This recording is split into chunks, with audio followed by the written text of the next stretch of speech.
नमक चमक का जो अध्याय का जो वेद पाठ है वो ब्राह्मण के द्वारा मंत्रोच्चारण की गति पर, उसकी स्पष्टता पर, उसके शुद्ध उच्चारण पर निर्भर करती है। मैंने कहा आप घर में दूध ऐसे ही पीते क्या? ये मैं अगर आपको अभी दूध से थैली मुंह से फाड़ूं और आपके मुंह में डालूं, चलेगा आपको?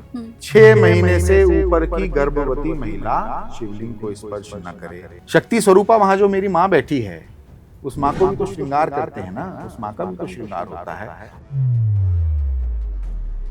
हमारा परिधान है कुर्ता पजामा, धोती कुर्ता हमारा परिधान है।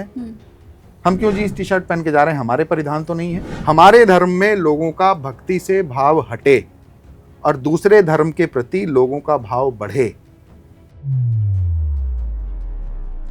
हमें जिस दिन महादेव का स्वप्न आया, जब महादेव हमको स्वप्न में आदेशित करके गए, तो हमने स्वप्न में बिल्कुल स्पष्ट ये संकेत महादेव की तरफ से देखा कि वो हमें हाथ पकड़कर एक खंडहर की तरफ ले जा रहे हैं। पूजन के किसी भी कर्म में इन दोनों उंगलियों का प्रयोग वर्जित होता है। अगर पति पूजन कर्म कर रहा है, उसका 50% लाभ तो स्त्री को है, पत्नी को। जो आपकी भार्या है, आपकी भार्या अर्थात आपकी पत्नी, वही सारे तीर्थों के बराबर है। समय के साथ साथ आकर्षण ही खत्म होता चला जाता है। पति अपनी पत्नी को 16 श्रृंगार अर्पित करते हैं जी, उसका बड़ा महत्व है। अच्छा, बाप को कुछ दे सकता है बेटा या बेटी। देश में भक्ति का भाव बढ़ गया। देश में बीच में कुछ समय ऐसा आया था, कुछ काल ऐसा था कि भक्तों की संख्या में कमी हो गई।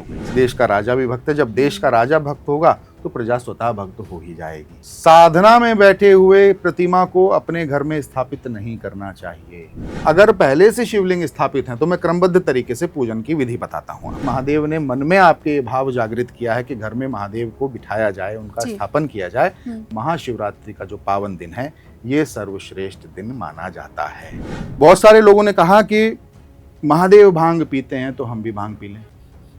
ये तो भांग तो नशा तो महादेव भी करते हैं। नहीं, गलत बात। हम पूजन के साथ साथ अध्ययन भी करते हैं, शास्त्रों का अध्ययन करते हैं। नमः पार्वती पतये हर हर महादेव। शिवरात्रि का पर्व जो है वो महादेव के निर्गुण और निराकार स्वरूप का सगुण और साकार स्वरूप में प्राकट्य का प्रतीक अवसर है। और बिल्वपत्र अर्पित भी ना कर पाए, कोई बिल्वपत्र अर्पित कर रहा हो और उसको आप देख लें। अगर आपको हमारा ये वीडियो पसंद आया हो तो हमारे चैनल जीवांजलि को सब्सक्राइब करें